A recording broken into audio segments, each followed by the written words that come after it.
Ooh. Yeah.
Hey everybody, it's a Sunday night. We're here to talk about some Drag Race, so you know who this is. This is X's for Show. You guys can check us out on all your social medias at X's for Show. As for me, I'm Nico Action. You guys can check me out at NICO And I'm TK. You can find me at TK Elemental. And I'm Tori. You can find me at SM Tori. That's Tori with an I. Hey everyone, it's Jonah. You can follow me places at Peak Jonah. And that makes me your producer, KEVO. You can find me at KEVO. Really, make sure that you like, subscribe, and comment so we know what you want us to cover in the future.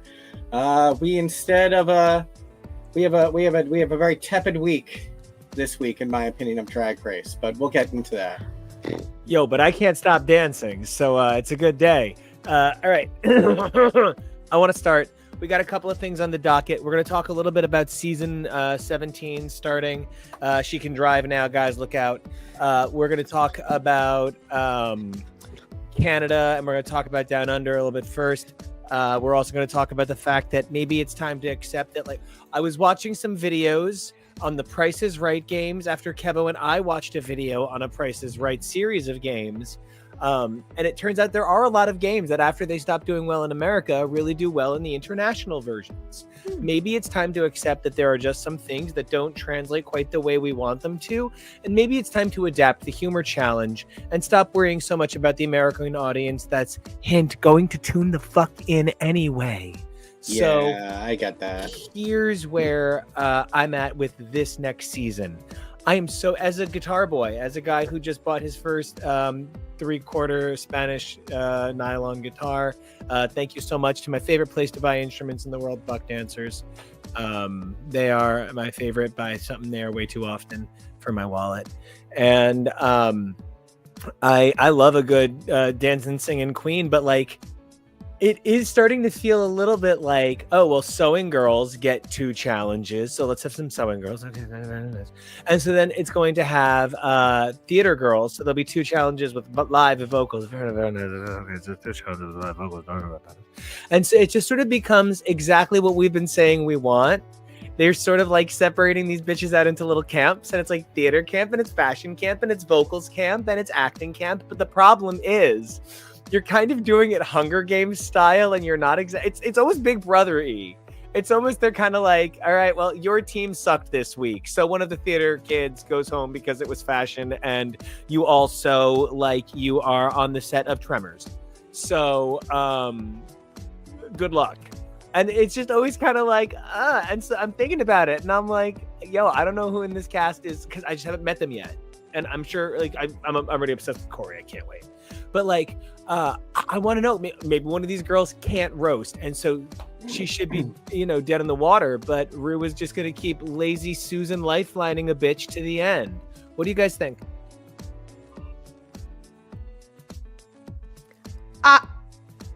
Did I miss something with season 17? I saw a trailer about dunking Michelle, and then we were good to go.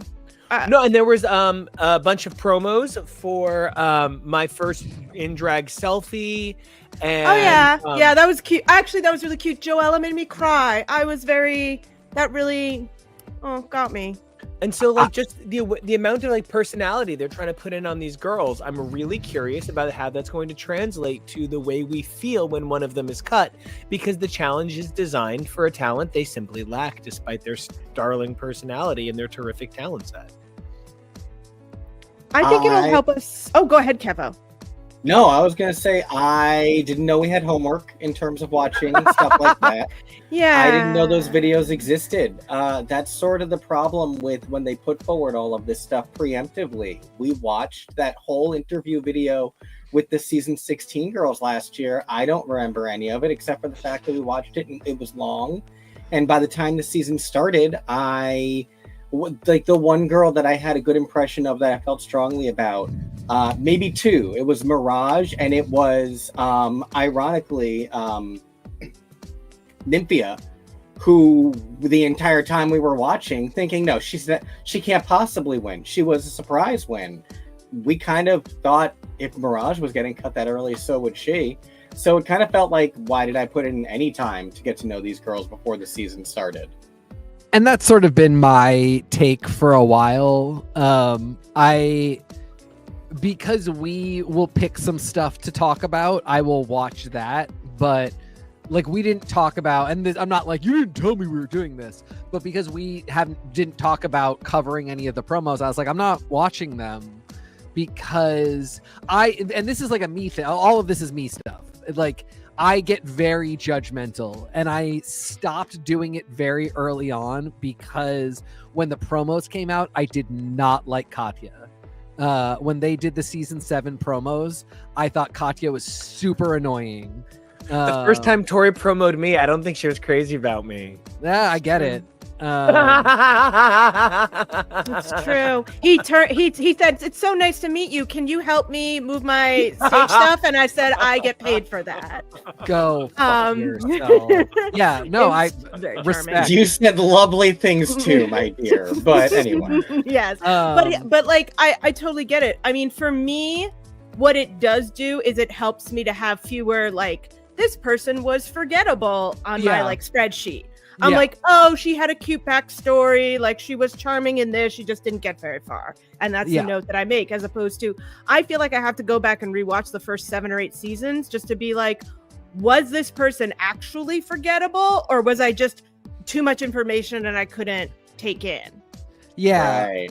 And that's, that's like, styles end up being really different. I laser focus episode 1. And like, I sit there with my sheet and I'm good to go, but it does become a question as the season goes on if I get bored. Because I'm not going to do the whole thing with the sheet. I will do episode 1 with the sheet so that I really give everybody their chance to be remembered. But episode 5, if you have not gotten me to remember you, that is now a you problem. That is no longer a me problem, and there's no sheet for it. But anyway, there was no homework. I know. I don't. Clear. I wasn't referring to any specific. And that's promo. why I said, like, I know you Just, didn't. like, I know you didn't say that. Promoing culture. Like, I also read the Entertainment Weekly articles. Yeah, which I did not do. And I think, to your point, the show will occasionally. I mean, it kind of depends on who's producing, who's writing, who's editing. Like, the show will allow for girls to succeed at the thing they're not good at, and that becomes a storyline. There are some seasons where it's like, oh, wow, everybody was allowed to succeed at the thing they weren't good at. Everybody got to play around. Everybody discovered that even though they're a fashion queen who hates comedy, they're actually really funny. And this girl actually, it turns out, can really rap. She just never thought about it. And it turns out there's a reason that every other girl should win, but not Lucy. So there you go. Some girls are just Lucy's, and they're not allowed to succeed. So it's so early on that like we haven't seen the production angle yet. And never forget.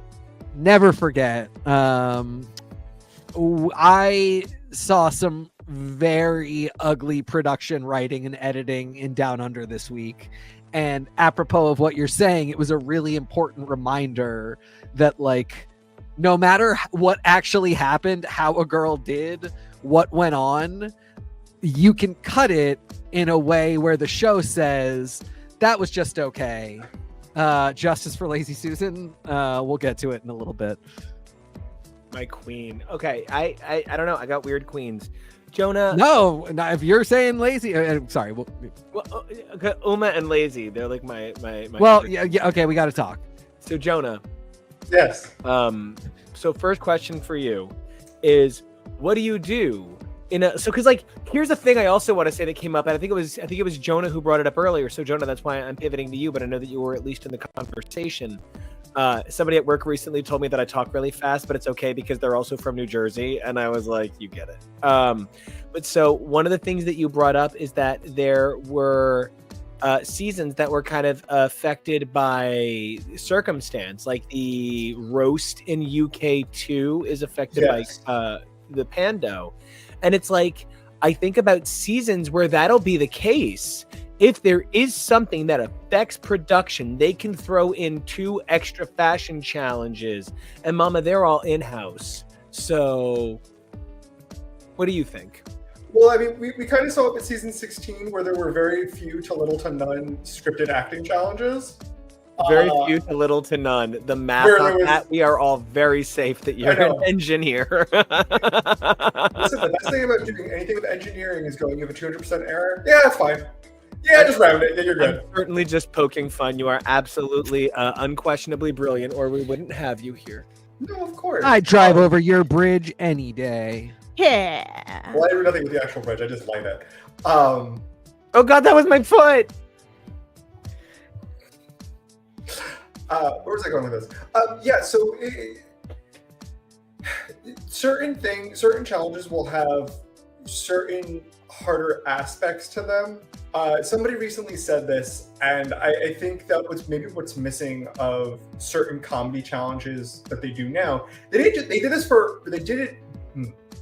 did for All Stars 9, they gave them an audience for that roast. And so it feels more like an actual roast. You have a crowd. It's a lot of comedy, I feel like, is, bouncing off how the audience is reacting. When the audience really likes something, you kind of you keep going. You do the bit. You keep going. Comedy comes in threes. You make a third joke out of it. You do a callback, whatever. But and it made sense for UK2, as Nico said. That stand-up challenge was filmed 7 months after COVID lockdown. They were not bringing in a host of people in there.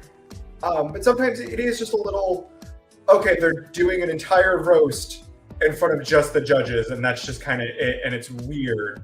It's very weird to kind of ask people to do comedy like that, because that's not how you want comedy to be performed.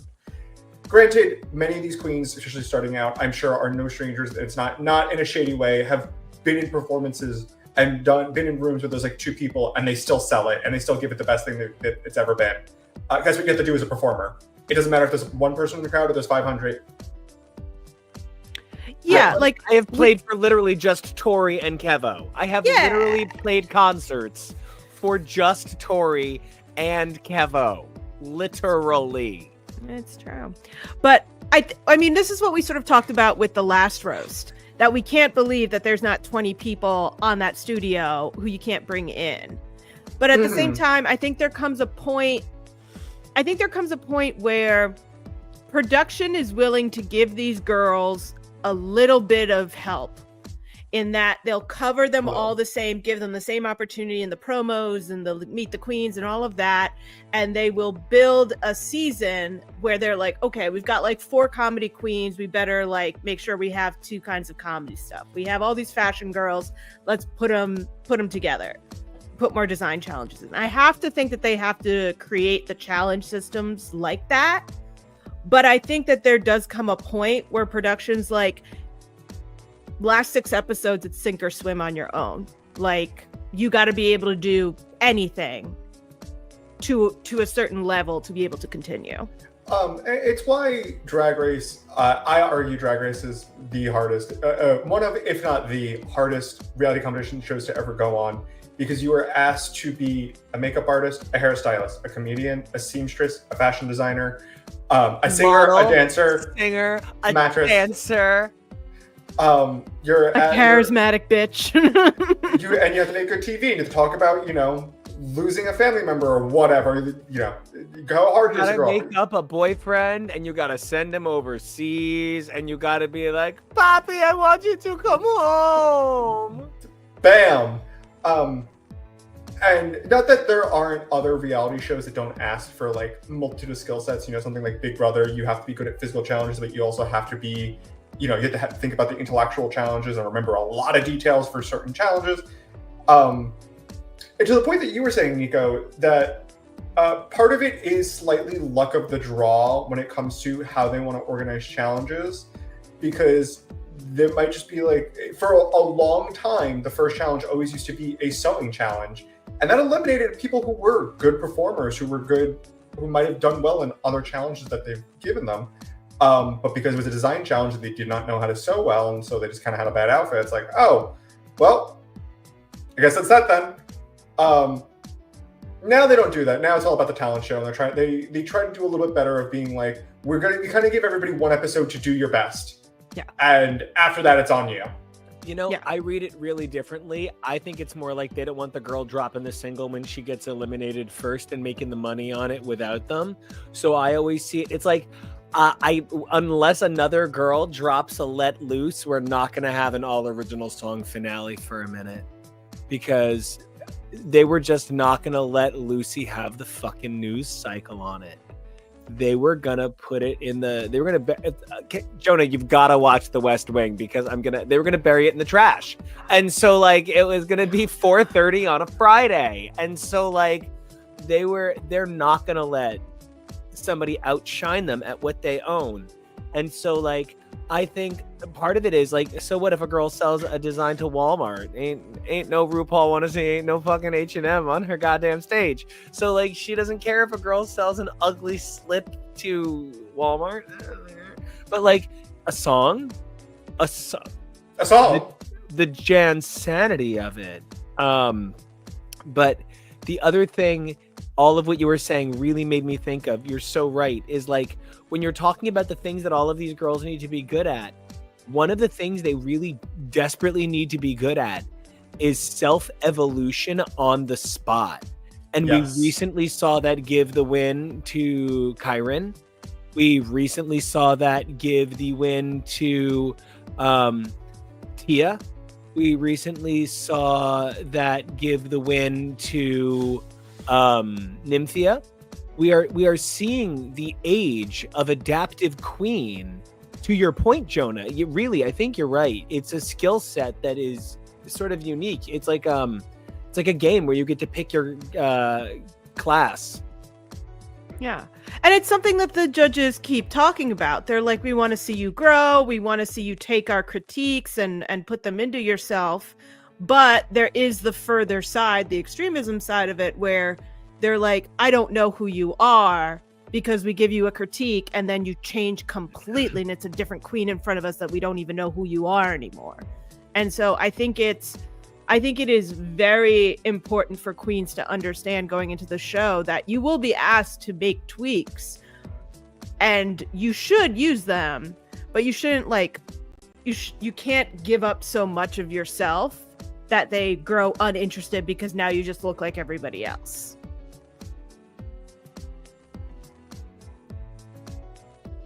So I love that, and I'm going to use that as a segue into Down Under, because Down Under gave me something I was not expecting.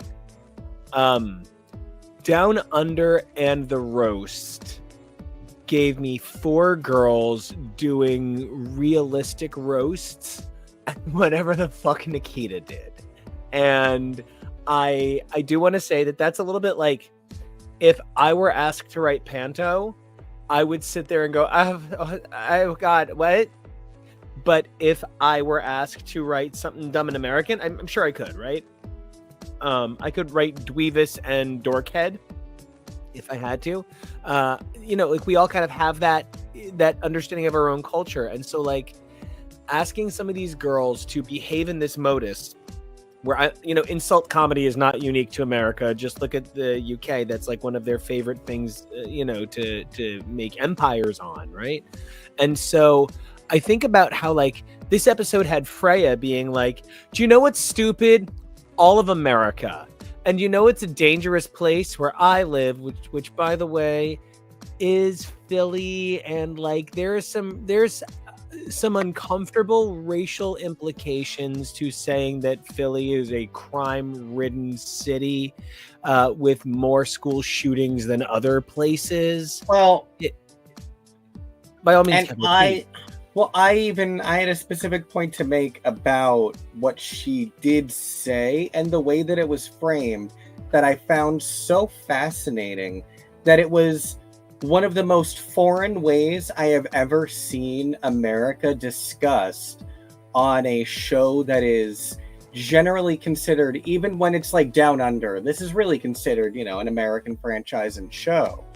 And so the way that Freya was talking about Philadelphia, the point that I made is she wasn't talking about Philadelphia, Pennsylvania. She was talking about Philadelphia, America.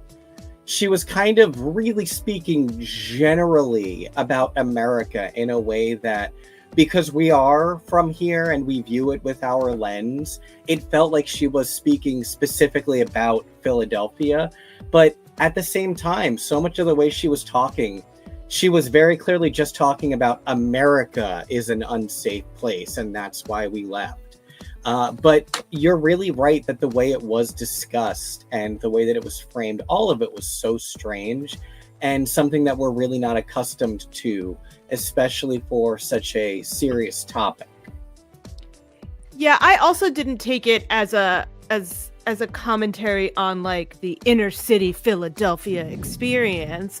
I kind of took it as, no, yeah, that's what happens. There's even if we just have a shooter drill, the alarms go off, the doors lock, you hide under your desk, you're pretty sure it's just a drill. But like and I know for many of us, we were just on the edge of aging out of the school system before things got real crazy. But then some of us became teachers and went right back into the fucking building. Yeah, I mean, you know, Sandy Hook happens, and my best friend's a first grade teacher in Newark, and you're just like, oh, like this is just something that could happen to anyone, any of us. Your best friend, real life, Lois Lane. Yeah, her. And so like for Freya to talk about the idea also of like having weapons in your house, that's something that you know. And I think that there's a certain amount of hindsight to it that probably as a kid, like it wasn't like something that was forefront, but to go into a place once you're like a teenager and figure out like, oh, we don't have that worry here at all, is a very different feeling that I think brings a lot of clarity to what you previously experienced. And Freya's not really one for nuance either. Exactly. So the way that she discussed it was so unnuanced and so generic in such a way that I did also find it very off-putting. I could kind of see what she was saying and was able to cut through the Freya speak, I guess, a little bit. Yeah. TK, you've been loaded. I want you to part through it like Freya's perm. Oh no, you have to switch your microphone. I think like Freya parted through Max. I think I sort of lost my train of thought on this one. Ultimately, like, you know, KEVO, on the one hand, you're not wrong. Like, this is an American franchise, and no matter what, this like is born out of American sensibilities. On the other, this moment felt very specifically for Oceania consumers to just enjoy a little bit of like self-satisfaction over being better than, which, like, frankly, if your country manages to do better than we do on this stuff, feel free to pat yourselves on the back. It's a little gross, but you know, we're completely fucking this up. So if you feel like, you know, your country's getting it better, feel free. But it did just feel kind of like, I mean, and you know, US Drag Race does this, Canada does it too, except this season it's been every time they do these like breakdowns for a cultural, emotional, somebody's experience moment, they're incredible on Canada this season. But the US does them all the time about so many things. They often land like a sack of bricks. For me, this one did, maybe for the Australian audience overall, it just felt so good and so right. Because Australia is a very weirdly conservative nation and shares a lot in common with the US in terms of a lot of values. You know, they still managed to do a lot better than we do on this stuff. So I don't know. It was weird. It was not how I would have chosen to spend my time or cut an episode, but here we are. I mean, I think for me, the weird thing is they spent so much time on this, and there's a moment where Mandy is I think it's Mandy is starting her roast, and she's doing jokes at, I want to say Ketamine, maybe it's Anita, but it immediately cuts to her going, I don't want you to think I forgot about you, Reese. But it's only been like 2 jokes. It's been like exactly 7 seconds. And yeah. my God. So they clearly cut a bunch of stuff. And I'm thinking I would probably have lost some of whatever we were talking about with Freya to cut that back in, unless it was so bad they were doing her a favor. But right. I don't know. This was, for me, as I said, this episode exemplified the fact that, a girl actually might not be a comedy queen, but do well in a comedy challenge, and you can still cut it to make it seem like she didn't, or vice versa. A girl might be a comedy queen and clearly have won the challenge. This was one of those episodes and seasons and situations where Vibe deserved some earlier wins that she did not get. And then they had to give her one. But I do not think Vibe did better than Lazy Susan. I thought Vibe did great in the roast. No, truly. I think LS and Lazy Susan stands for lackery respect, because she certainly won, and Vibe definitely also won. Vibe did fantastic, and I don't want to discount that at all. But Vibe did fantastic in other I think Vibe should have won the Snatch game.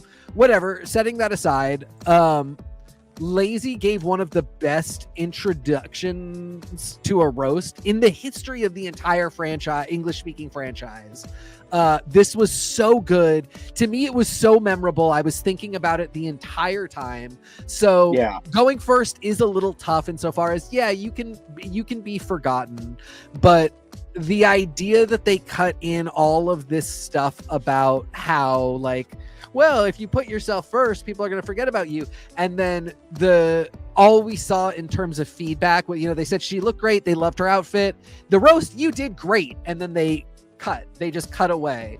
But you easily could have cut in everybody praising her for the roast, cut out people saying, I wouldn't have put myself first. And instead saying, putting yourself first when you're that good is such a brave way to show that you are the absolute best and are ready to get this thing going. So you could have just cut this completely differently, written it differently, and had Lazy Susan be the winner and had Vibe be the one who was great. And for me, that is what happened. And the only reason I am the least bit okay with it, and I'm not really okay with it, but at all approaching okay with it, is that I don't think that Vibe has gotten her flowers enough. And there are a couple times where, I think the reverse is true. I don't think Lazy Susan was necessarily the absolute best, but she got a win. And it's just, when it is so glaringly obvious that it has been written this way and is not necessarily what happened, it is very off-putting to me. And that's even, there's somebody else about to go? Because I talk a lot. Go ahead, Jonah. I was going to say, this season really kind of highlighted the story, production, and elements that kind of go into it. And it's not that I want to say, going into this top 4, that I don't think that Freya or Mandy have a specific shot, but I do think production is trying to tell us, we're setting up the story of, it's going to be Vibe versus Mandy in the end. That's kind of who the entire competition has been between, really. Vibe, had some Lazy, and Mandy. Yes. And I think everybody here is a fantastic drag artist, queen, performer. Everything about them is all incredible. But I do think they're trying to say, this top 2 is going to be between Lazy and Vibe. And that's fine. And that they're, I think they're really strong contenders, really strong competitors. But it does feel weird at the end where we're giving them wins where I think other people and also, things are subjective.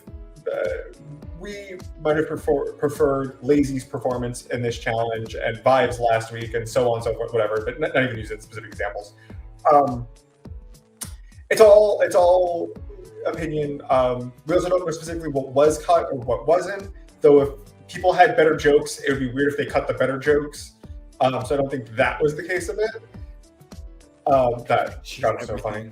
Oh, KEVO, when Jonah's done, can you just go to the group shot? The 4 or the 5? All the 5 on stage? Yeah. There you go. But I also think specifically this episode was 3 people did really well and 2 people did not have the best night. And there was really no way to kind of cut around it or make it seem like it could be anything else. I felt a little weird that they were like, the top 2 this episode are Lazy and Vibe. And I was like, I actually really enjoyed a lot of the jokes that Freya had. I do appreciate that Michelle was like, your head was in your cards a little bit. And sometimes you can lose a little bit of connection when you're kind of staring like this. Even though I've never really done stuff on stage, I've done many a presentation for both school and for work, and you do have to kind of be up a little bit more. But she was really surprisingly and pleasantly shocking at like how funny she is and like where her comedy came from, that I was only a little disappointed that they weren't more effusive over her. It's really funny because as somebody who has been on stage and has done all sorts of thing on stage and cannot wait to do more thing on stage and loves to thing on a stage, I did not feel there was an appropriate amount of card dinging. Look, everybody's been nervous and everybody's had that moment where they're that fail video of those people doing Summer Nights from Greece. We've all had it, but like, this was, I referred to it as best man toasting. It was so rough. I was made genuinely unhappy at Freya's excellent performance by her inability to get out of the cards. I also just want to say, from left to right, you are looking at Psylocke, Emma Frost, Dust, the Scarlet Witch, and Aurora, and you literally cannot convince me otherwise. I also love that this was not the runway prompt, but 3 queens specifically had corset with a beautiful cape, and their bodysuits, and their bodysuits look lovely. It's just so fascinating that we're at the top 5, we're at the end of the season, and 3 people come in similar executed ideas for the last challenge. I actually think that one of the reasons why Vibe took over Lazy Susan was due to the runway. Lazy Susan's runway was excellent. I love it. I love a campy queen. You know me. But she's been doing a lot of glam, a lot of couture this whole time. And while the camp was good, it wasn't as flattering, I guess is the word I want to use, as she normally is. Whereas Vibe was bringing something more glamorous, something more revealing, something Vibe more... is in tatters. Yeah, she and is I think in literal tatters, Tori. I know, and I think that I think that swung something in her favor. And I think the other part of this is that while I was listening to Michelle talk to Freya, it started to I was forced to remember that because this is no longer RuPaul's house, it's Michelle's house. We have to remember that some of the things that we've gotten used to over the years with Ru aren't necessarily true. Michelle has kind of always just wanted the girls to reward the girls who step out of their comfort zone and do well, like Freya did tonight. And she does like to reward that. She does like to push for that. That like if you really surprised and excited her when she thought you wouldn't, you get extra brownie points. And I think that kind of flavor is something that I think has shown through the season of why she's very into Lazy Susan, why we're very into Vibe, why we're making the choices that we make. But I also think that the audience has gotten used to the winner having 2 to 3 badges, and so do most of the other finalists. And you can't do that with 8 episodes. You know, I think it was Lazy Susan referred to Freya as a dark horse, and Yes. I was like, you cannot call a Middle Eastern person that when you are white. And I started to think about the fact that I was being silly, just that like, you know, she is literally Nicole Kidman's milk reflection. I think Lazy Susan should be careful with the color adjectives. I'm kidding. I'm being playful. But I really think phrases like dark horse, diamond in the rough, anything that implies that to look at you, you're not a threat, they're always automatically insults because they're never truly, wow, you're amazing. Wow, you're amazing. A shame you look like that. It's like the people that used to say, and I can seriously remember it because I worked at a bank that controlled our own music. We had like the ability to like put CDs in and play it. And these women I worked with were really kind and would let me put on the music when it was my turn. And even when it was weird, they were cool with it. But everybody would let me put on Adele 25. Mm-hmm. Everyone. And I will never forget one of my coworkers literally just looking at me one time when I put it on and just going, "You'd never know she was fat." Oh, I've heard you'd never know she was white. Oh, I love that one too. Yeah. But like, yeah, there is something about like, so what if she's a thicker, bigger woman? What the fuck? Like, you can't always hear it. You can't always hear that somebody is this or that. Like, I look masculine and then I open my mouth and Elton John's purse falls out. I'm kidding. I wish Elton John's purse would fall out of my mouth. I would spend all of his money so fast. But I think the bigger point I'm trying to make here is like, Freya making it to the end and everybody being surprised. Is everyone surprised? Or is this a situation where like they're just building out a narrative for her and Lazy Susan happened to say one day like, I was surprised? Because from the outset, I agree with everything Jonah said. This is a painted picture. We know where to look. Bert put the sidewalk to the chalk and everybody knows where to jump. So like, I am under the impression that that's how the season went. But think again about season 14, is it? Or 13? 13, where they edit out Sherry. 12. Oh my God, I am old and I only watched the show last year. But they edit out Sherry in a way that I still think they could have done a better job. But like, what did that originally look like? And then what does that mean they can do with these girls at the time? I mean, this is why the confessionals they're always wearing the same outfits. Like it's why it's why they we are seeing a very specific version of this. And I think that's actually why we were talking about like being so interested in the promos, because it feels a little less triple, quadruple produced for the show to be better. The promos are really more attached to what are these queens? How can the audience fall in love with them so that they'll tune in more?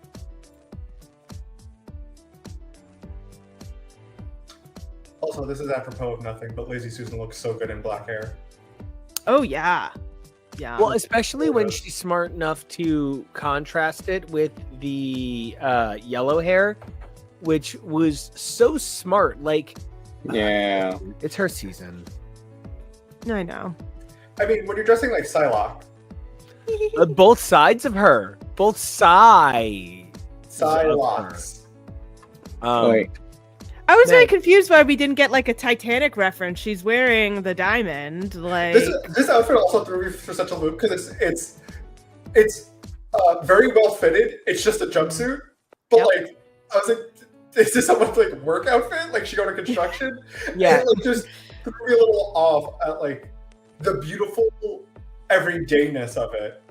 The April O'Neil of it all. I'm about to say, if the Teenage Mutant Ninja Turtles belong to the Mushroom Kingdom, that's April O'Neil as their princess. Just so good. Okay, I do want to say this. I think Mandy Moves is incredible. I think she is really, really talented and really, really special. And I kind of want to make a statement, and everybody can be really mad at me and disagree with me. and go for it, because I'm wrong a lot, but I think that Mandy's brilliance is 2% stifled by the terrible choice she made with the adult baby caricature. And I have not loved a handful of her performances throughout this season. And while I think she is as talented as any winner and is literally ready for an all-stars, ready for a versus the world, I'm not really sure that I feel she earned a top 5 spot at some points, as much as I think she is an absolute fucking winner. I love that she looks like she is here to perform as Windows 95 man in Eurovision. I love Marmalade that in 15 years. Yeah, as a librarian that identifies as they them book, I'm here for it. But I really think this is one of those things where this incredible queen maybe needed a little bit more time or studied the wrong version of Drag Race a little too closely. I am on your wavelength. I'm maybe just slightly phase shifted. So I agree that there's something a little bit missing. I think one of the big things with Mandy is with Drag Race, we don't get, you and I talk a lot about, when we grade comics, a lot of times I'll say like, this book is a B because parts of it are an A+ and parts of it are a D. And other books, I'm like, this book is a B because it's solid all the way through. Drag Race tends to really favor girls who are solid all the way through and will find ways to, again, if it wants to, when a girl gives an A moment, they can make that just kind of forgotten and forgettable and be like, that was a solid B moment. And then when she has a D, you really highlight that and be like, can you believe how much she face planted? Mandy is somebody who has given A+ in fashion and design and looks. I don't think we're talking enough about how amazing her Cape Fierce was. Like, her look this week was incredible. It was insane, but she clearly did not do well in the roast at all. She obviously absorbed the dark hold, but did not take and there were no jokes in the dark hold, so she didn't get any help. Jokes in the dark hold, which is insane. Like, if we can't laugh while we're being possessed by the demon book, what was the point of any of this? Was she the one who said this roast? I thought it was funny because that one is always so painful. Yeah. She didn't do well in the roast, and that is her thing. She really killed me by saying, I don't like roasts. I don't watch them because I don't like them. Again, that is like saying, I just didn't take a sewing class because I knew I was going on Drag Race, but I didn't take the sewing class because I didn't feel like it. It's the new anything but country and rap. Yeah. It's just like, even if you feel that way, I would never have admitted that. I would have never on stage said it. Just like, anyway, I would have watched. Michelle pointed to some really, really good ones that you can. I get if your feeling is like, I don't want to watch people be mean to each other, but there are plenty of great ones where it's all done out of love. And anyway, I just like Mandy. I do think Mandy earned her place because her A+ are some of the best in Drag Race history, and that especially is in outfits constructed on the spot and to the prompt. She is incredibly talented, and I don't know that even Lazy Susan and Vibe have shown her ability to craft a garment. Like, again, I think I said last week or the week before, like, she could be on a Project Runway at like doing full-on garments, not just like, this is a great look, but if you check, it's all hot glued together. I mean, she really is incredible, but the places where she has not been amazing, it's pretty notable. And some of it, again, like, it's fine if you weren't good at the roast, but saying I wasn't good because I've never watched a roast because I don't like them is to me a little bit inexcusable. But at the end of the day, I don't know. I'm so excited by what she does, and I don't know that anybody else has quite excited me with their specific talents. Lazy's full package is definitely really cool to me, and I do think she's going to win, and I think she deserves it.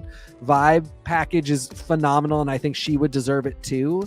But like Lazy Susan's humor doesn't reach the height of Mandy's ability to construct a garment for me. And ultimately what that means is like just her unique skills are really exciting to me. I love it, and I really love what we're talking about, because one of the things is I don't think Vibe lost the roast. I personally thought Lazy Susan did a few funnier jokes, and like I'm at this point where like I want to slam my head into the wall sometimes, because like even within a fandom, like I want to take out the argument of like trying to convince somebody to love something you love. Let's go with Drag Race itself. Are you a Valentina girl, or are you more of a Trixie girl, or are you more of a Shea Coulee kind of lady? Or do you love Gottmik or Evie Oddly? Like, who's your girl? And you can just go on Reddit and see people literally come for each other's fucking like throats over things they all already agree they love. And so like, it's always really fascinating to me that we are at a point where like there's a girl saying that like a functional part of the show is something she doesn't like and she doesn't want to do it. What if a girl fucking said that about runways and like or lip syncs? Like it's fascinating, but like I think part of where I'm eager to see this particular part of the franchise continue to grow is that Down Under has done the most personal development. Down Under has done the most eat, pray, loving of itself. American doesn't seem to care what happens to itself. American is just always going to be me on an Asbury bender, and you're just really happy when you wake up at supper club. It's a really good thing. And so the other side of it then becomes Canada, UK, and Down Under have to carry this US style banner within their own confines. And I think this top four reflects the best about these girls, but at the same time, it reflects a bias where art is subjective. We all fight about the things we love. We all already can't agree about what it is we enjoy when we already all enjoy it. I think we are maybe at the point where if this truly is about the art, if we're all really just Drac and Swan, then I think it needs to not art be is subjective. It needs to not be so showing a penis on TV taboo to give double and triple wins. But you know what? I kind of think the opposite is true as well. And I sort of think if Rue was like, no, I'm literally so goddamn mad at all of you. No wins, double elimination, and triple challenge next week. I would be fine with that because it's a fucking competition. It's not meant to be scripted like a sitcom. So I kind of did think that the judging this week was garbage, but not because anybody didn't deserve exactly what happened, just because it was all presented with that sort of lens that leaves me going, I think maybe where this episode slightly stems for like not like the highest rated episode of Down Under ever, probably stems from the writing was on the wall a little bit that Nikita was going home. And I think she's such a lovely, talented, beautiful person, and so excited to see what the future may hold for this really stunning queen. But it does feel like truthfully, the top three didn't matter because I felt like Nikita was always going to go home. They didn't envision this finale with Nikita, so we're just kind of figuring out how we're getting there. And the way we got there was by Mandy sending her home, and Mandy just didn't have the strongest week, and that was Mandy's job this week, was just to deliver a good lip sync to send someone who's a phenomenal performer as well home. So it doesn't feel like this was an episode to highlight vibe Lazy Susan or Freya, more so just to be like, we got to get to the end of this. Yeah, I definitely think as you guys are talking about the judging, I'm like, I feel like I watched a whole different episode. I was very comfortable with everything. Like, it was like dominoes. It just kind of happened all the way down. And as you were talking, Jonah, I kind of thought to myself, I was like, oh, right. I was also bored the entire time. And it's because penultimate episodes are always hard because we can always see the bigger one coming. But I think this one in particular was just like, all right, we're going to lose Nikita or Freya. Like, pick one. I honestly thought we were going to lose Freya. But I think Tori's right. And I just want to say, if we added Alice and Janny to every penultimate episode, I feel like they'd all work just fine. It's true. And then we see AJ and the Queen. CJ and the Queen. Yay! It works both ways. I said last week that I thought it would be Freya versus Nikita, and it seemed like it was going to be, even when they started doing the coaching on comedy, until Mandy got in there.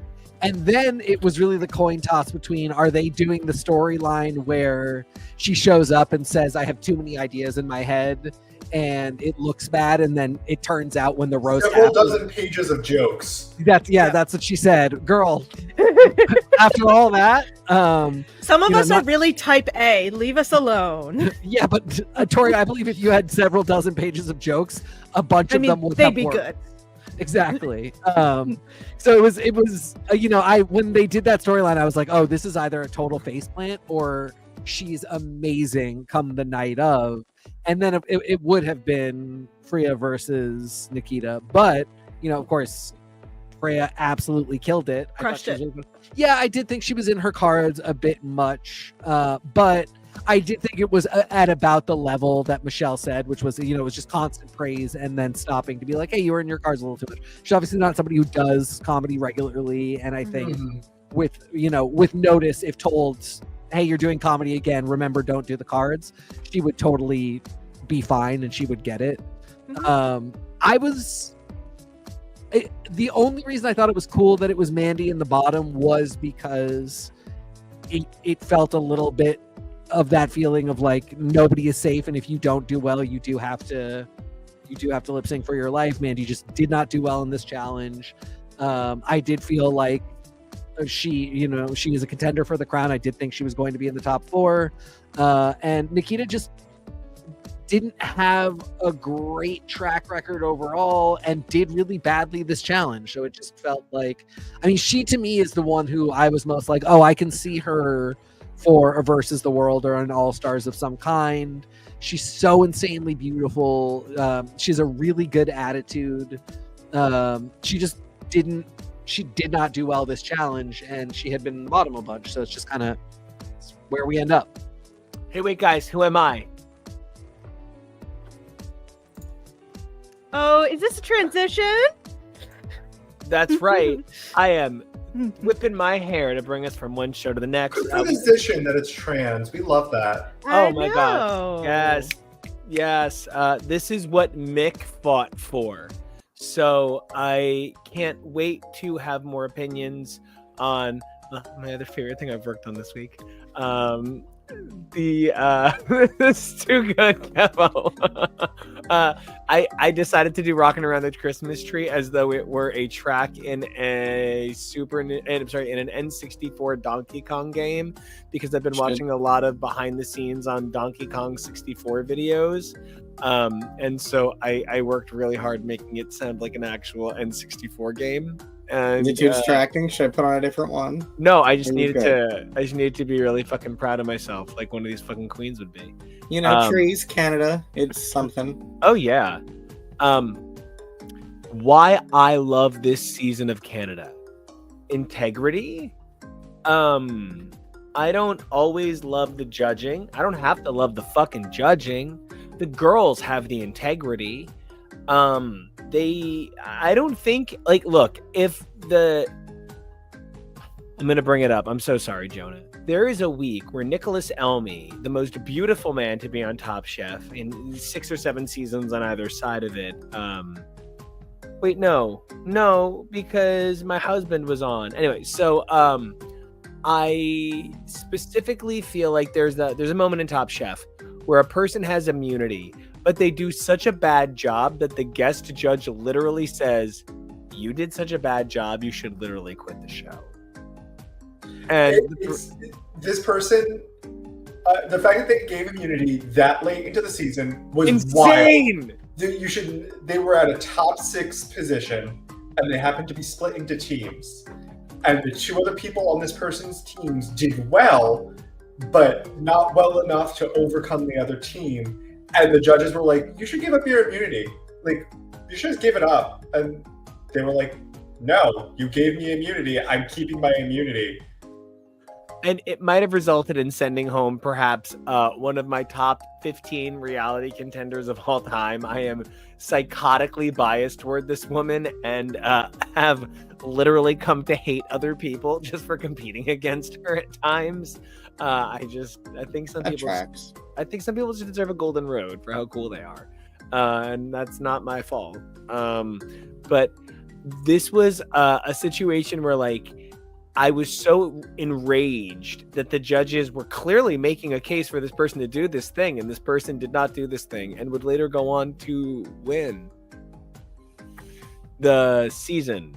And so I'll always think of their win as kind of tainted, that the judges were like, "You won on a technicality. You did not win on merit." And I think this season is so unique after last season of Canada that I feel like this season, if they were like, "Oh my God, you should give up your immunity," she would be like, "I think you're right. I'm going to give up my immunity, but I'm going to fight and stay." And somehow no one would go home because act of God. I don't know. But like, oh my God. So confused. I constantly feel like when I say her name that a mask is going to appear on me while playing Crash Bandicoot. Oh my God. So PlayStation sadness. So I don't know. I love this season, and I think the thing I love the most about this season is that the girls all feel like complete realized human beings. I do agree. This was the lowest episode for me so far, and I still loved a lot about it. I didn't agree with the win, and the bigger thing is Minhi wins a Maxi. How can you not agree? No, I'm not allowing for it. Then Major Minor will not serve in your army, sir.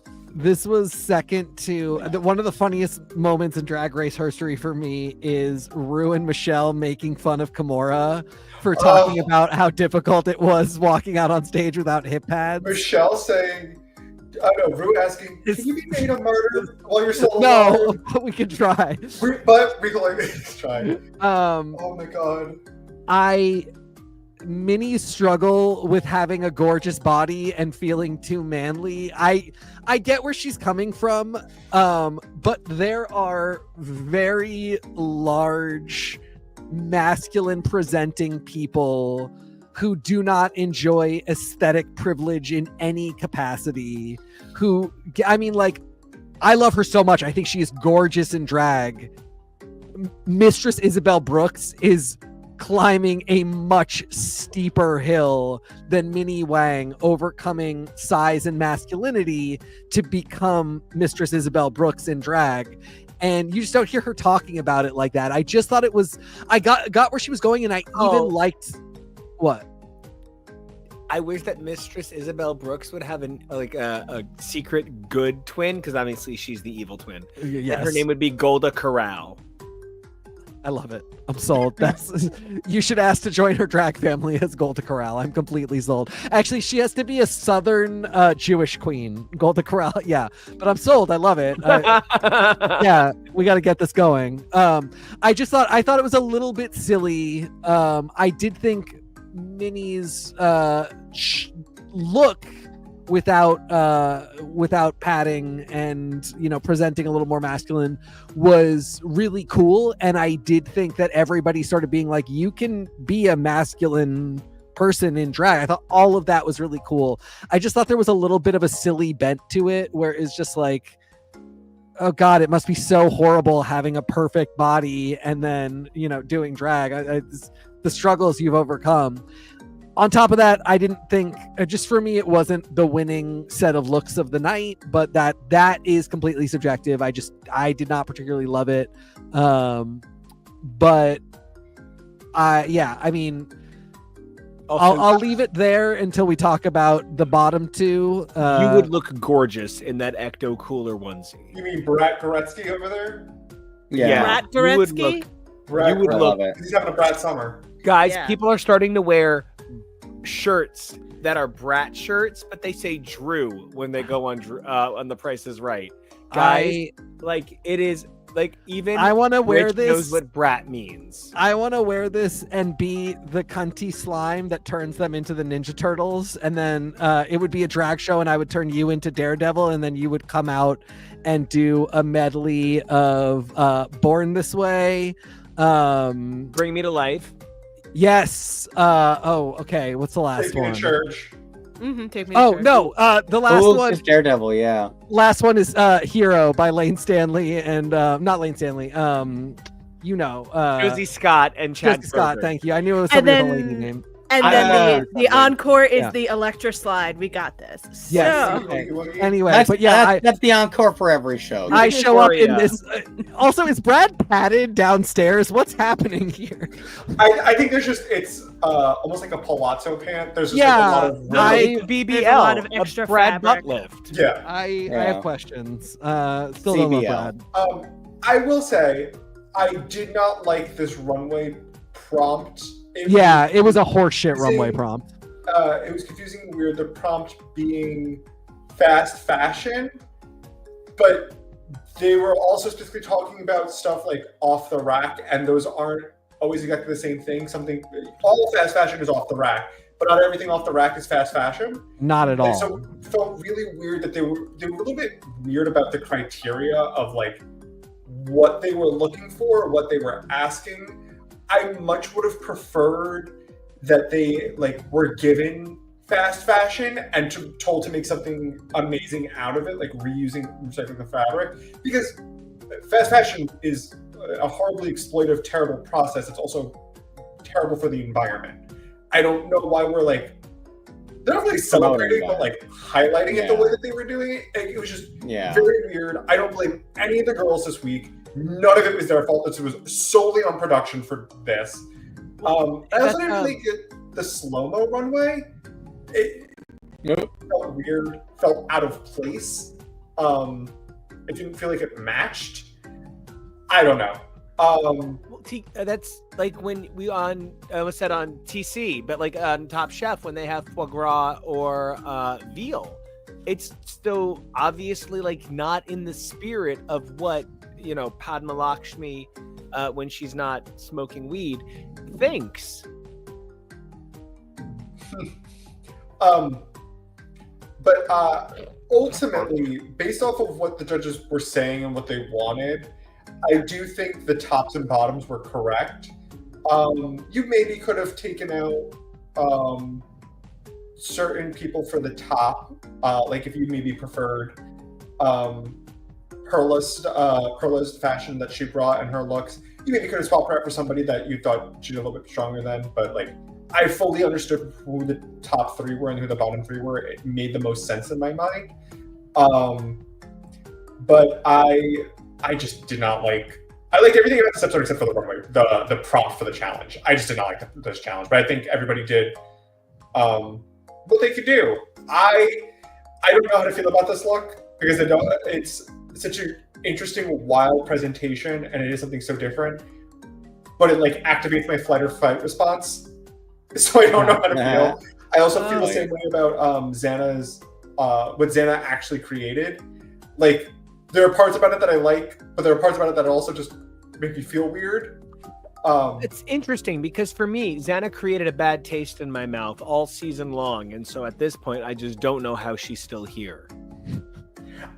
We were talking about this, and Xana really is comfortable to kind of just playing a bitch on TV. That's what she wants to do. She's here to make TV. This is her moment. And some people, when they get on TV, will do what it takes to get the camera moments. I'm not going to judge. I don't care. For the most part, I'm entertained. But she's also this very fierce activist. Just recently, she talked about how Sanjino, who won the Minhi challenge, won $25,000. $2,500. Sorry, not 25,000. Mm-hmm. 2,500. And how she was putting that money towards getting breast surgery so she can have breasts. And Xana was like, yeah, and I raised an extra 5,000 for her. Like, she's this fierce activist that loves drag and supports the queens, and like, and especially as someone who's so young. She's a year younger than me at the time of filming. She's 26. And so I'm such in awe of that. Part of me is just like, I just wish she scrapped being the bitch for TV and like really just kind of leaned into this like generous, caring person she is in like her charity and her generosity. That's more what I would find fascinating. It's just the funny wild. thing to me is she is a bitch for Drag Race Canada.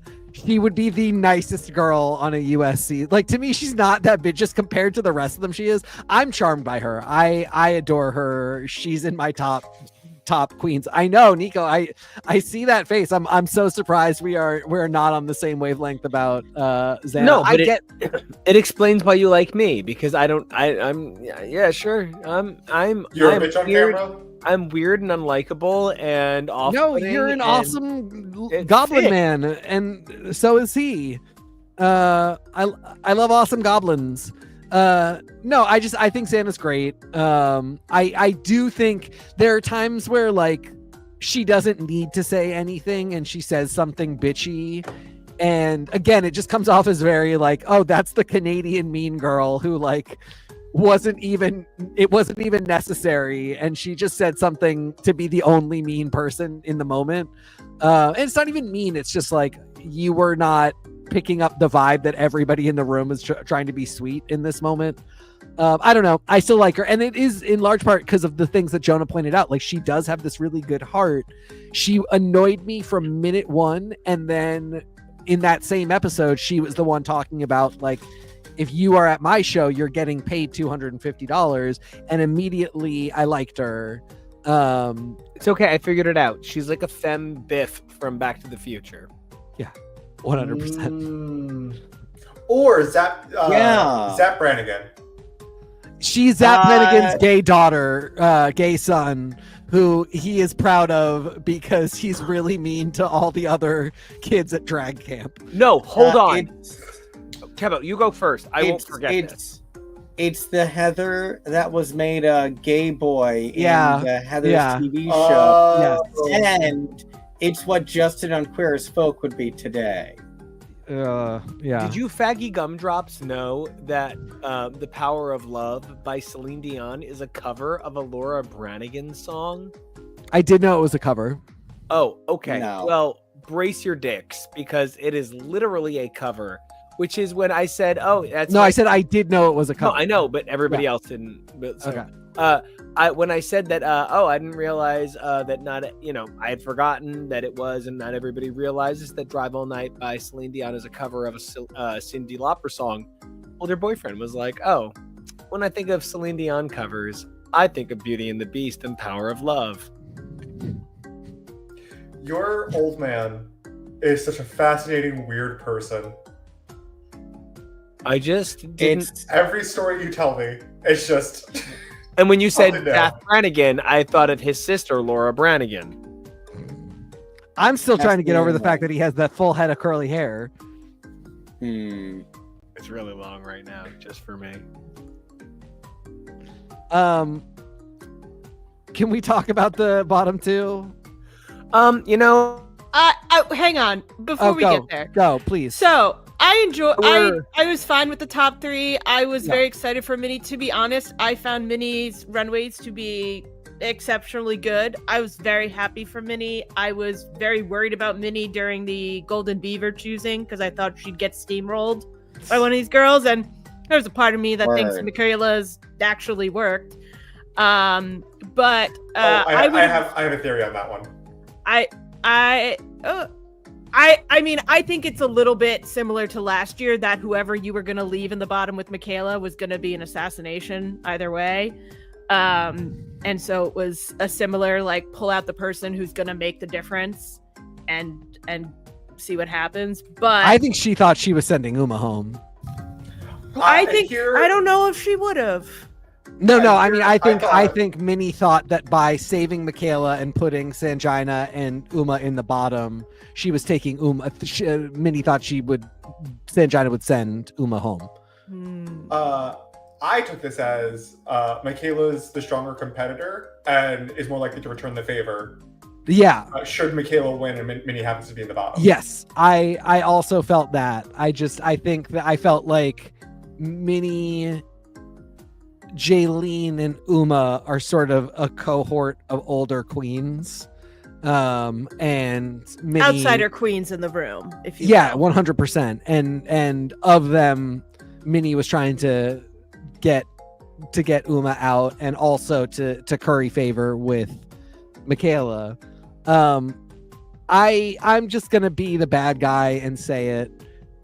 It was time for Sanjina to go home. You're not being the bad guy, because, like, I think about, what you were just saying about how, it all fit Tori. I really hear you, because something that really occurred to me is KEVO and I were lucky enough to see Vicki Lewis in Anastasia, where she played on Broadway this almost like old storyteller kind of character. And from the animated movie version of Anastasia, she's Anastasia's grandma's friend, the one who hooks up with Kelsey Grammer. Oh yeah, the little French ones. Yeah, it's expanded and different in the play because the play is very different. But yeah, that's who she is. Mm-hmm. And so she has about an 8-minute number that is like, this beautiful, nostalgic, the land of yesterday, remembering Russia in its heyday. KEVO, who do I love? Deborah. She's a Broadway lady. Who do I love? Deborah.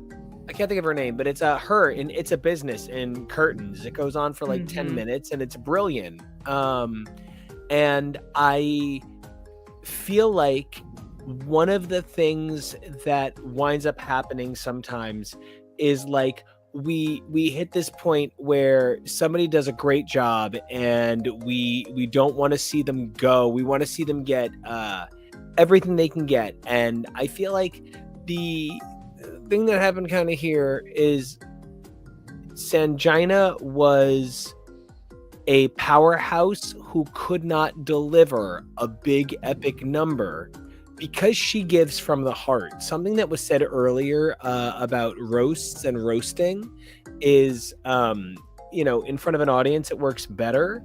I know that my best performances are in front of a giant audience, not in front of a camera recording myself to make sure I'm doing an okay job.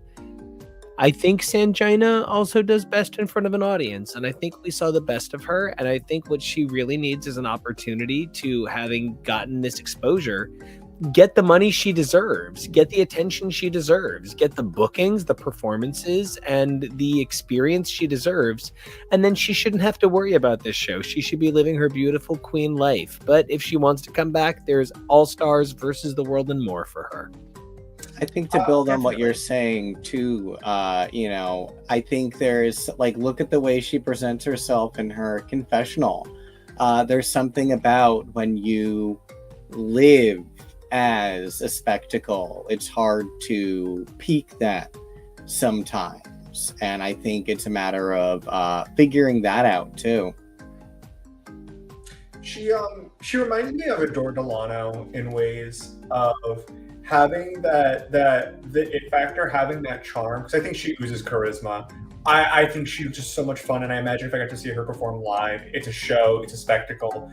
She comes across as this really I also think she's so endearing. There's something about her that I'm so charmed by. But I can tell that she doesn't have, at the current moment of the show, didn't have the most money or connection or resources yet. And I think being on the show and being able to have that because she was on the show, I think that will help let her deliver everything that she sees in her head. because I feel like sometimes it might not be the outside isn't fully matching the fantasy she wants to sell. And I think with that money, with that resources, with that spotlight now that she can afford to do it, I think she can really be even more stunning. Because having the personality and having that charm, you've already won. Anybody can learn to eventually stumble into money. Anybody can have taste. Anybody can learn different things. But like having that it factor. No, I'm sorry. It takes a whole lot of skill to be able to fuck your way into money and then wait for it to die. I don't want you going around making listen to this one. I don't want you going around making it sound like it's easy. Also, do you remember Aaliyah in Queen of the Damned? This is her now. Yeah. This mini challenge, I really fast when you say this mini challenge was so. I just a product placement, which is fine, whatever. But Brad really started off like, yes, serve, pussy, pussy, pussy, yes, yes, everything, and then it was just, yes, work. Like I don't know if the director of the Wicked. Yeah, can I really want to ask, I was thinking about this earlier, and you said Wicked, and like he's in the Alphaba colors. Yep. Why is this the Wizard of Oz swirl? That's not significant to Canada. This isn't Oz. This isn't Oz. This isn't Oz. Why, I mean, I, since like 10 years old, have been obsessed with Wizard of Oz. So I love it, but I recognize it. I know what that is. Why is that here? So weird. The only actual answer is because it's Rue's favorite movie that Rue is obsessed with, and they did it for and you know, faggots, and same. Yes. So I guess she doesn't come here. She doesn't come up here. She doesn't go come up here. to the attic. She's not coming up to the attic. Grandma's knees don't work. I'm sorry for calling you Grandpa. That was weird. So I mean, I love Minnie Wang. I thought Jaylene gave a wonderful too. I think that the tops were really solid. I think they were all just a little more impressed that Minnie pulled this out in a way they weren't expecting. But I don't know. I don't know. I'm still figuring this group out. Some of them are resonating with me. Some of them are just like, you're all a little too similar in like what you do for me to differentiate right now. But basically when it got to the point where they were assigning the bottoms, I was like, oh, this Sangina's gonna leave. If she doesn't get that beaver, she's going down, because the editing on this episode, it's the my mom crying. It's the oh, things were so terrible last time. I just won the mini challenge. Like, she was just roller coaster. And literally in my spreadsheet it said this was a meltdown waiting to happen. How soon will it be? And I think she went out on a surprisingly good note. She held her own in the lip sync. It just wasn't quite enough because everything fell apart. I felt so terrible for her during that. I think if she wasn't worrying about covering things, I think she might have won it, which would have also been a shame. I think Umagerd is Umagod. Ermagerd was before. This is Umagod. Yeah. Yes. Woman, either Marcella or Umagod. Neither one of them can be explained in English. To me, the ostrich was worth not being in the bottom. I was not as impressed with someone's feather look here, but I thought the ostrich should have been in the top automatically. I mean, stunning work. Stunning work. My only critique is she talked about how she had this in her closet for years, and she was like, "I'm only wearing it on Drag Race if I ever get it on Drag Race." I'm so proud I get shown on the stage. That, not that I'm saying everything has to be custom, figure out what you can, but it felt, I don't know, something about, like I said, actually my flutter fright. Her legs needed a second pass to be more ostrichy. I would have maybe feathered them. Something her legs are the problem for me with this, and with the fact that the fake legs actually look fantastic, but because her legs don't look like ostrich legs at all. It looks like a horrifying David Cronenberg abomination. I will say this, Cronenberg, but as a guy who likes muscular, hairy legs, hey, I'm looking at you, TK. I would be pleased with this. This is horrifying. And I think even something like making like pinker stockings, something to make and maybe not at all sheer. I have a lot of ideas. This needed a second pass. I do not think this was not top worthy to me. I love the concept though. Jonah, it should have at least made her safe. To me, it should have been like, definitely. You can be safe. This was wild. Thank you for being but safe. The thing that she made wasn't the best. Yeah. Guys, I haven't heard this much overlapping improv since the Adventurers Club in Treasure Island. By all means, hold on, I'm not done. Keep going. Jonah, I love that you brought out of here. Jonah, I love that you brought up Adore, because that is the thing that I was not kind of vocalizing and realizing, because my comparison and the reason I was like, it's probably time for her to go, was Laganja. Her presentation was starting to annoy me the way Laganja's was. And even I saw it in her exit, and it's just like, and I love that, like, because now Laganja is one of my favorite queens to hear from, and the fact that Laganja won't come back and do All Stars, and she's specifically like, no, you can see I'm insane, the show makes me crazy, like, I'm not going to go back and subject myself to that. But she comes back as a lip sync assassin because she's great at that, and that does not require she won All Star 6. Exactly. Yeah. You know, so like, I love Laganja now. So this is not like a write-off, but she is both Adore and Laganja. Like, the things that I love about her are all those those Adore things, that charisma, that thing that you cannot buy, learn, sell, that just innate quality.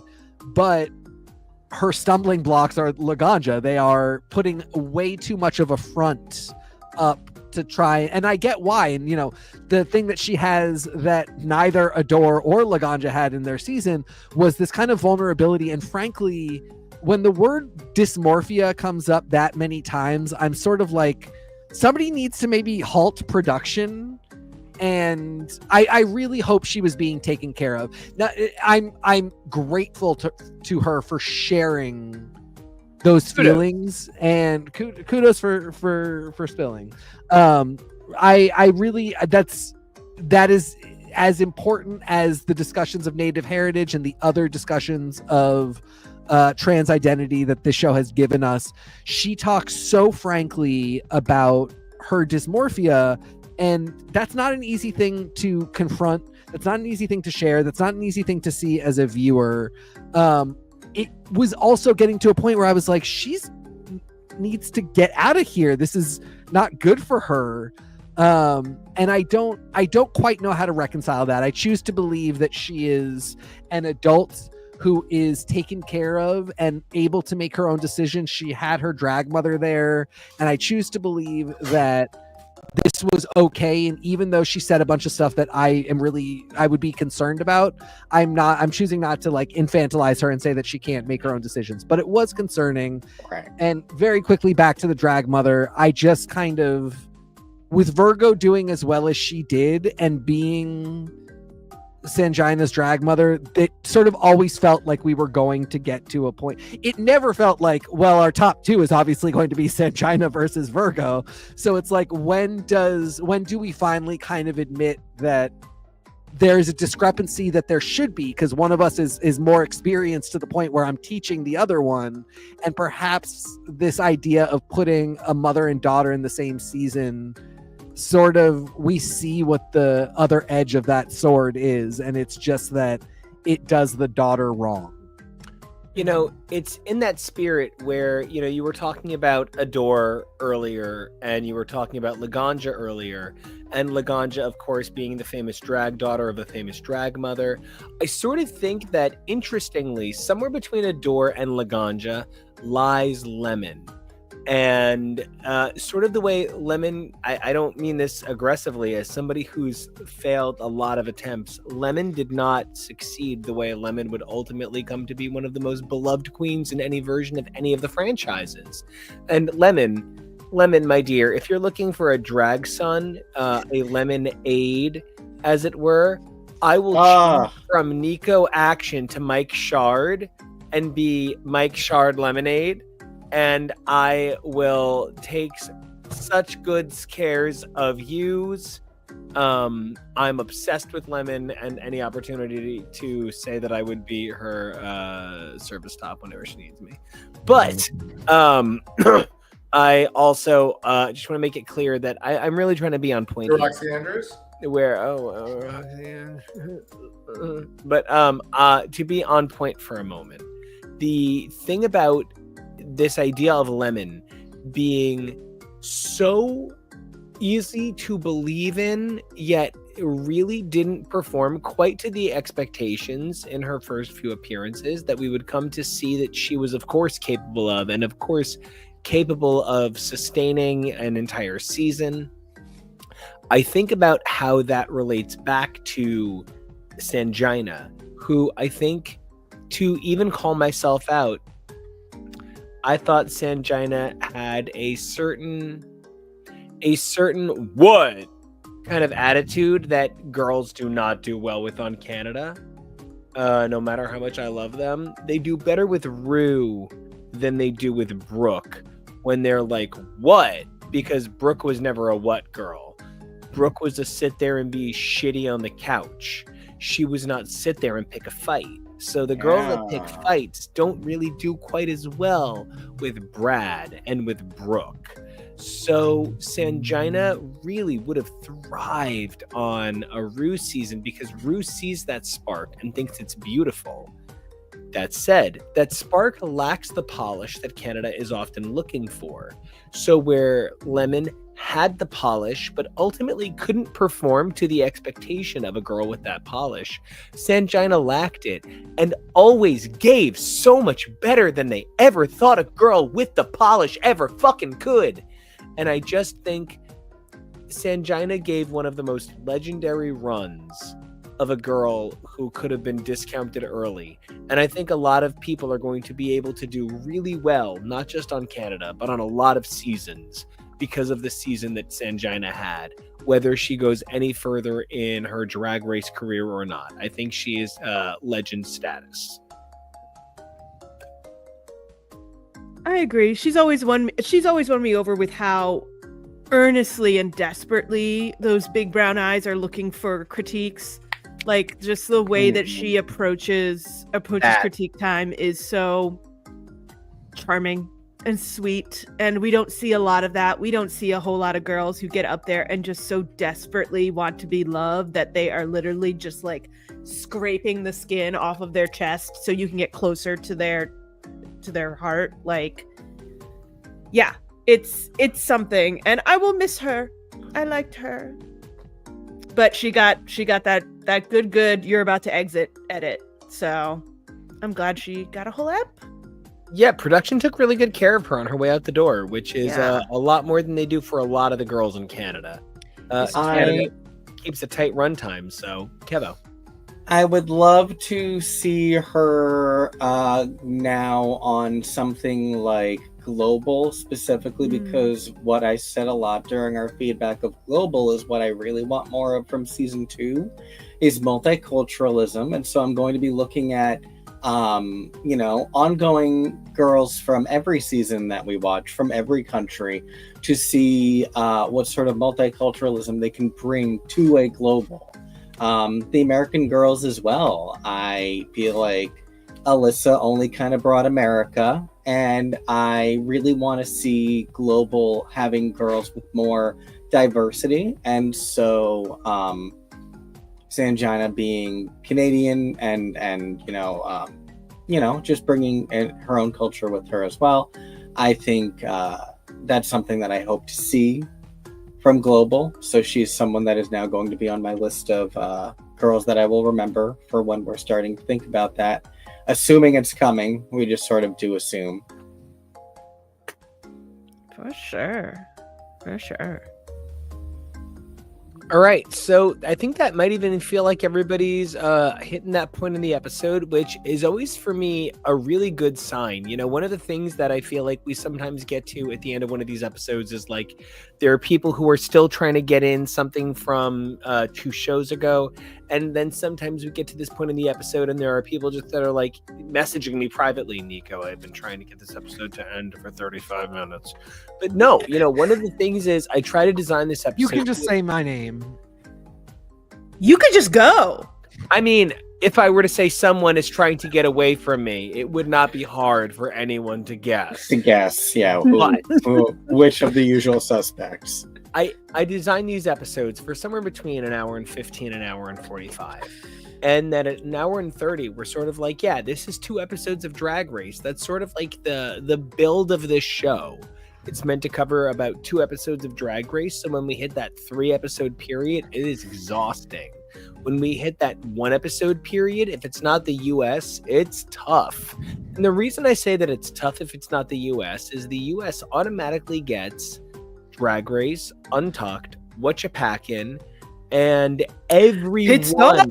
But I say, and every one of the other shows, Hit Stop. Every show stops and does the main series no matter what else is going on. Not every show gets that same treatment. So if we need to produce 2.5 hours of one show, it's kind of easy. But if you need to produce 2.5 hours on Canada, it's tough. Knowing that 90 minutes is satisfying this point, I think we're maybe even starting to realize we could consider the international threshold for single episodes of Drag Race. Now, admittedly, I do think the American is going to push that a little bit harder with its 90-minute episodes, 30 to 45-minute untucks, and like we said, all of the bonus content. Yikes.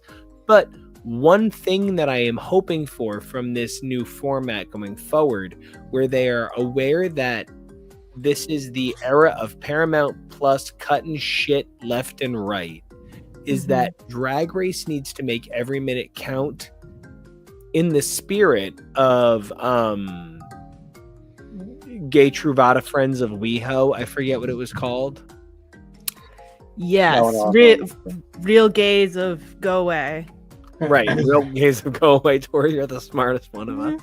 And so, knowing that, fuck, that's gonna be, oh no.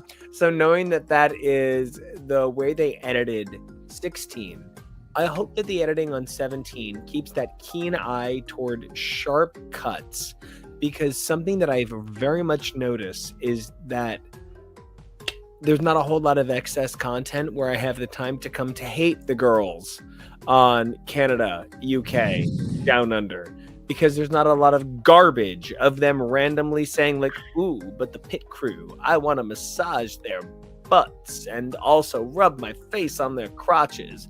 Have I ever given you my opinion on my sister? Also, here are my political views. And I just want to be like, this is more than I want to know most people in my life, let alone these girls.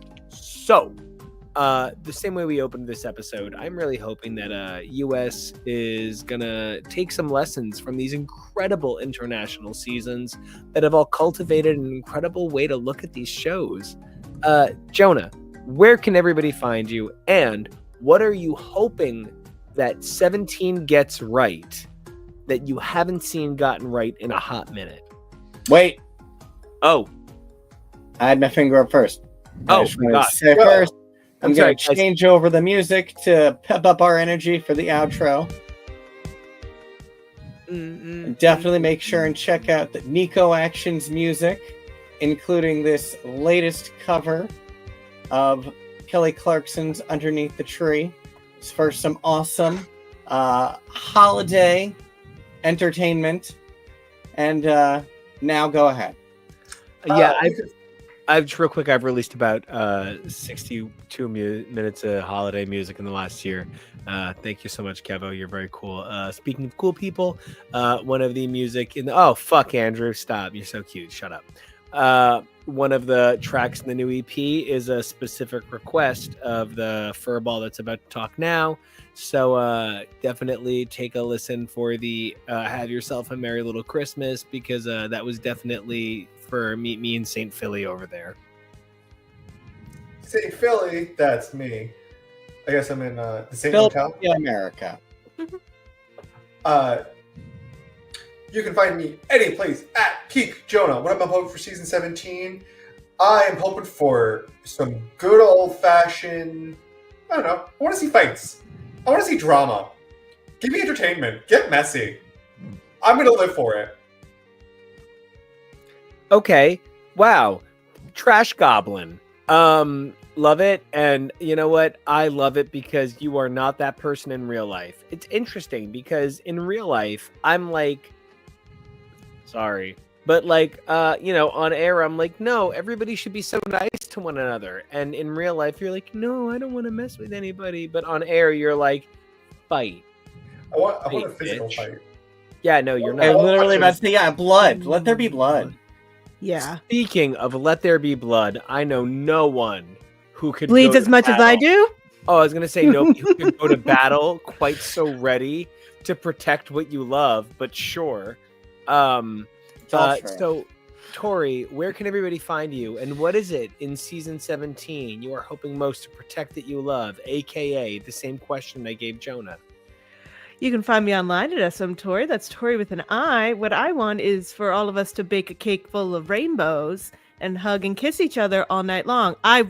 You know what I want? I decided this is the year I want a love triangle.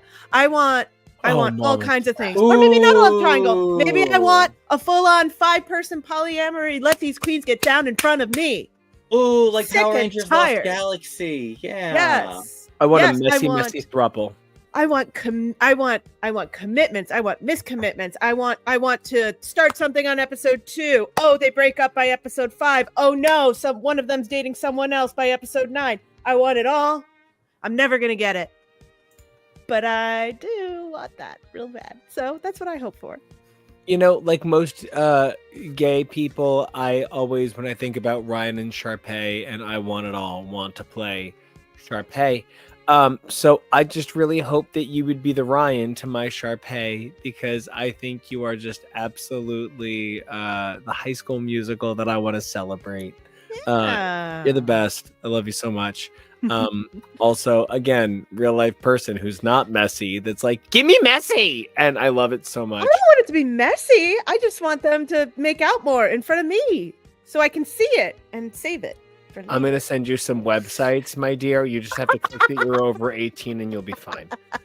Kevo, what are you looking for most to see in this unbelievably driver's licensed season 17? Guys, this is the season that the show gets to behave like Olivia Rodrigo. So, Kevo, in this sour season that sits upon us, where can everybody find you? And what you packing? You can find me at KEVO Really. That's KEVO REALLY. I think something that we could probably do in our discussions of this upcoming season, as we are doing the diagnostics and the fantasy football rundown, there are certain challenges that obviously we can always expect. I'm trying to think of what my top 3 challenges are that I really just pray to God will actually be good, because sometimes they can be truly terrible. Like Snatch Game, it can be such a miss sometimes. So I guess that's my number 1 right now, is I really hope Snatch Game is good. That's always really tricky. So we'll see. We'll see on that one. You know, Kevo, to hear you even think about the idea that Snatch Game could be adjusted. So, guys, I don't want to be weird, but this video I watched where evidently there was a previous version of Bullseye on Price is Right, TPIR, my religion. I don't even know what to say. Such a relationship with that. And like to discover that one of my favorite games had a totally different version. Oh my God. Changed my life. I can't stop thinking about it. I went on the TPIR wiki. It changed everything for me. But like, in that spirit, what if there was a slightly different Snatch Game that followed this Snatch Game? Kevo, I think that's a really great point that we're hoping that Snatch Game will not just get a little bit tighter, but maybe it could do a little better with the incredible large panel that they do. Maybe this is an opportunity to imitate the floor or 1 versus 100, something with a large impaneling so you can use all of the girls in the premiere. Really would swear. Really would swear. Oh, you genius. Andrew says no Ariana Grande's. Whoever does it screws it up. And that's the thing. If you're going to do it well. I don't want to see another like another near great misfire. Like when we almost had the 2 Mrs. Clauses. That would have been great. Like do something good. Do something bold. Come on. Step up your pussies. This is 17 years. Let's not drop the ball on something that is such an expected and such a anticipated challenge. That's part of it too. Like, you know what's coming, so be ready. Well, I love that. And until we come back, TK, I am hoping that for Christmas, you will be the next skin for Iron Fist and Marvel Rivals. But until I get my Christmas wish and you are my stocking stuffer, where can everybody find you online? And what are you hoping for from season 17 of Drag Race that you maybe feel have been maybe a little bit Christmas ornament ball dropped in the last few seasons? I mean trees. I mean seasons. I shouldn't be Iron Fist because that'd be weirdly problematic. It would be cool. I'm so sorry to imply that a person who has Asian descent should be Iron Fist would be really problematic and weird. I don't have Asian descent. But I mean, like, you know, the whole like Jewish population does have some Asian. You need to go to bed. Yeah, it's right bedtime, buddy. I shall be the fist of Adonai. I don't. No, there are definitely. Okay, I am so sorry. I did not mean to get my facts wrong, but there is definitely a joke that I was making. I'll be Gelt Fist. Yeah. I'll be the Jewish Iron Fist. Iron. I like it. God, what am I hoping? For me at this point, it's tough to hope with Drag Race. And I mean that in as loving a way as I do an eye rolling away. After 17 American seasons and countless other nations, I have seen this show raise to great heights and fall to great lows. I guess, what I'm hoping for is I'm always hoping just for a little bit more earnestness, a little bit more of a willingness to admit that, like, this is what we got. Like, we're, these insane moments where, we'll cut Lazy Susan doing great just to kind of tell the story that she was just fine. I just don't want to do that stuff anymore. And I know it's all part of reality TV, so I can't really hope for anything. But, I hope everybody has a great time and is able to build a great career out of being out of season 17. That's what I hope for. Find me at TK Elemental. NICO, hopes and dreams. Take it away. Tell me your story. Tell me your musical aspirations for the rest of the year. What's next under the tree for Christmas sing-along songs? I got it. I just really hope that there's a super good rusical this season. There have been some really strong rusicals around the world and throughout All Stars in the last couple of years, and I really hope that the main season can get it right as well. As for me, you guys can check me out at NICO Action, NICOACTION. You guys can check out the show at X is for Show, HTML, X is for Podcast. So many amazing places. You guys can check out everybody here at all the places they have said. And as Kevo keeps flashing that amazing banner, if you do want to check out my music, you can check it out at NICO Action Music. That's NICOACTION MUSIC. No, MUSIC. Yeah, no, I got it right. Good for me. Anyway, 3 things you guys can do for us: like, comment, and subscribe. 3 things you guys can do for yourselves. Number 1, you guys can be brave. Number 2, you guys can stay safe. And number 3, you guys can evolve daily. Who you were yesterday, amazing. Who you are today is incredible. And who you are tomorrow, that's the dream. And we cannot wait to be with you then. So until then, keep on watching Drag Race, and we'll see